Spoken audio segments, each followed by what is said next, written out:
You're about to meet a very special family. In March this year, 1-year-old Henley Carey was diagnosed with MPS, which is a rare genetic disorder that affects 1 in every 88,000 children.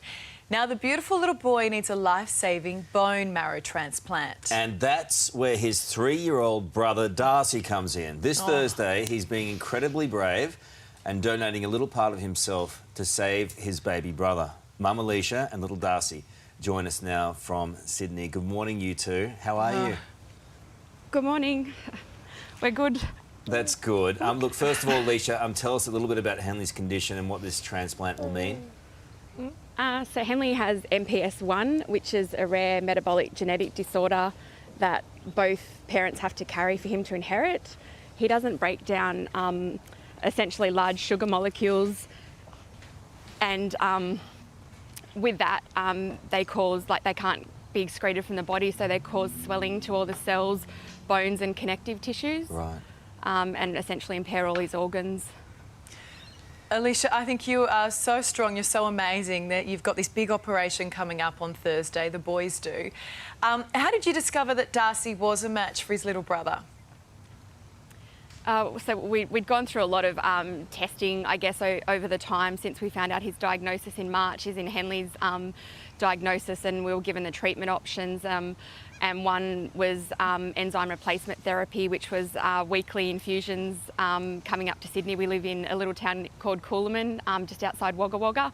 So it was travelling 5 hours every week to come and have enzyme replacement therapy was a little bit overwhelming. And then another option was a bone marrow transplant, which won't cure him, but it will give him a better quality of life and extend his life. So with that, we decided to have the testing to see whether Darcy was a match for Henley, and it was just blood tests and quite a long wait, and there was a 2 in 4 chance that Darcy would carry the genetic disorder, and he doesn't, so we're really lucky with those tests that he is a match.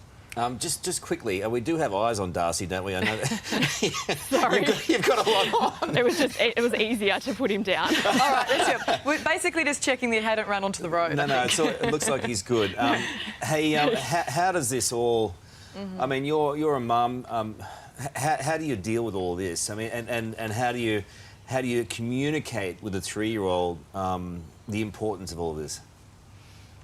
It's really hard. I'm a mum. I'm also a nurse and a midwife, so I have a little bit of background knowledge, which makes it extremely hard when I hear these words that you don't really want to hear for your child. Yeah. So it is really hard, and I guess for us, we knew that the best option for Henley in terms of the bone marrow transplant was for Darcy to be a match, because there's less chance of potential complications. So we knew it was really important, but it is hard. Like, he's going to go through an operation, but in the end, when he's older, I'm sure he'll be proud. Oh, you must be that he's helped his brother. Oh, love. And a lot of emotions at the moment, I imagine, right now, Alicia. Yeah, it's a hard week.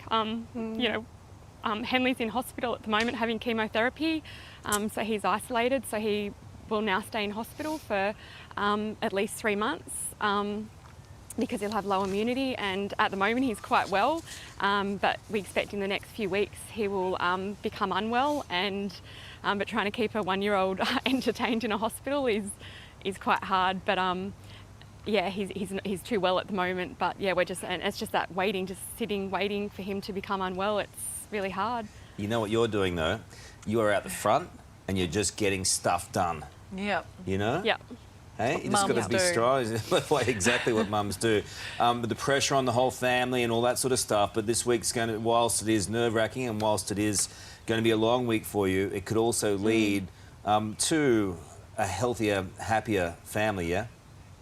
Yeah, that's right, and that's what we're hoping for. It is, as you're saying, it is really hard with the restrictions for COVID. There's only one of us that can be at the bedside, so we're kind of juggling at the moment. And the thought of, I guess, Darcy and Henley not seeing each other for 3 months, it's really hard to think about that as well, and how that will impact on Darcy especially. You know what, just don't think too far ahead, just one day at a time. And I know that you have a favour to ask for all the kids watching today. What is it?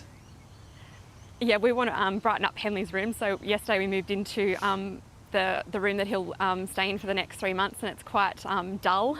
Yeah. So we are hoping to brighten it up and have lots of pictures and paintings all around the room. Probably won't be a favourite patient with the nurses. Might not like us with all the blue tack that we'll put on the walls, but we will take it down.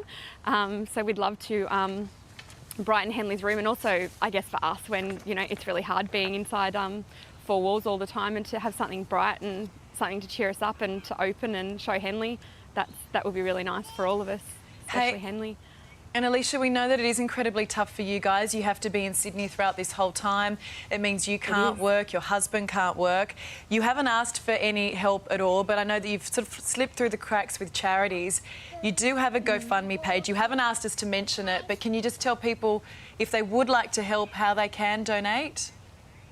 Yeah, it's we're finding very quickly that with a rare disorder, there's not really much help available. It's kind of fend for yourself. There's a lot of charities around, and we are involved with some great charities, but rare diseases seem to not get a lot of attention and support, unfortunately.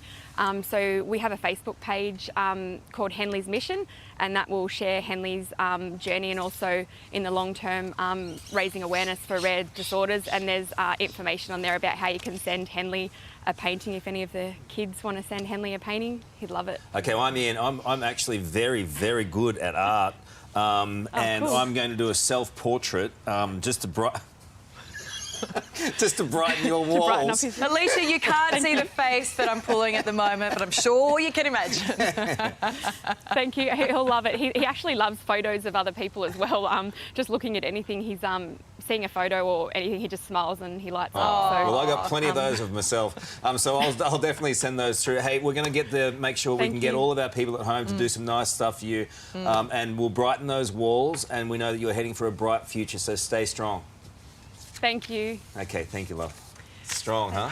The things mums do.